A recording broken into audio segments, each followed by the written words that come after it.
Hello everyone, ನಾನಿವತ್ತು healthy ಆಗಿರೋ ಜೋಳದ ರೊಟ್ಟಿ ರೆಸಿಪಿನ ಶೇರ್ ಮಾಡ್ತಾ ಇದ್ದೀನಿ. ಇದನ್ನು ಮಾಡಲಿಕ್ಕೆ ಒಂದು ಪಾತ್ರೆಯಲ್ಲಿ 1/2 ಕಪ್ ಆಗೋವಷ್ಟು ನೀರಿಗೆ 1/2 ಟೇಬಲ್ ಸ್ಪೂನ್ ಉಪ್ಪನ್ನ ಹಾಕಿ ಕುದಿಲಿಕ್ಕೆ ಇಡಬೇಕು.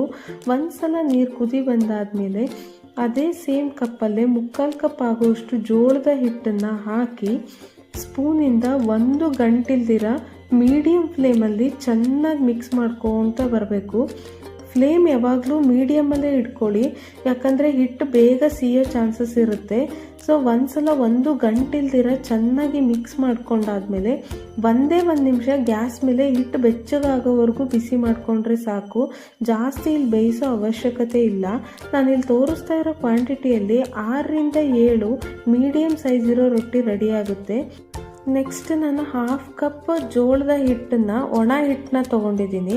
ಇದಕ್ಕೆ ಮಾಡ್ಕೊಂಡಿರೋ ಜಿಗಿನ ಸ್ವಲ್ಪನೇ ನೀರನ್ನ ಹಾಕ್ಕೊಂಡು, ಜಿಗಿ ಬಿಸಿ ಇರುತ್ತೆ, ಸೊ ನೋಡಿಕೊಂಡು ನೀವು ತಣ್ಣೀರನ್ನ ಮಿಕ್ಸ್ ಮಾಡಿಕೊಂಡು ಜೋಳದ ಹಿಟ್ಟನ್ನ ನಾದ್ಕೊತ ಬರಬೇಕು. ಎಷ್ಟು ಚೆನ್ನಾಗಿ ನಾದ್ಕೊತಿರೋ ಅಷ್ಟು ಚೆನ್ನಾಗಿ ರೊಟ್ಟಿ ಬರುತ್ತೆ ಅನ್ಬೋದು. ಚಪಾತಿ ಹಿಟ್ಟಿಗಿಂತ ಸ್ವಲ್ಪ ಸಾಫ್ಟಾಗಿ ಡೋ ರೆಡಿ ಆದರೆ ಸಾಕು.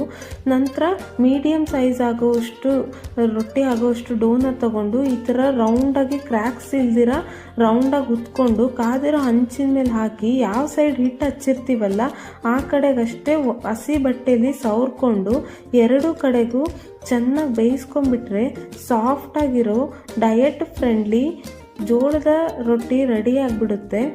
ಒಂದ್ಸಲ ಈ ರೆಸಿಪಿನ ಟ್ರೈ ಮಾಡಿ ನೋಡಿ. ಈ ರೆಸಿಪಿ ನಿಮಗೆ ಇಷ್ಟ ಆದಲ್ಲಿ ಲೈಕ್ ಮಾಡಿ, ನಮ್ಮ ಚಾನಲ್ನ ಸಬ್ಸ್ಕ್ರೈಬ್ ಮಾಡಿ.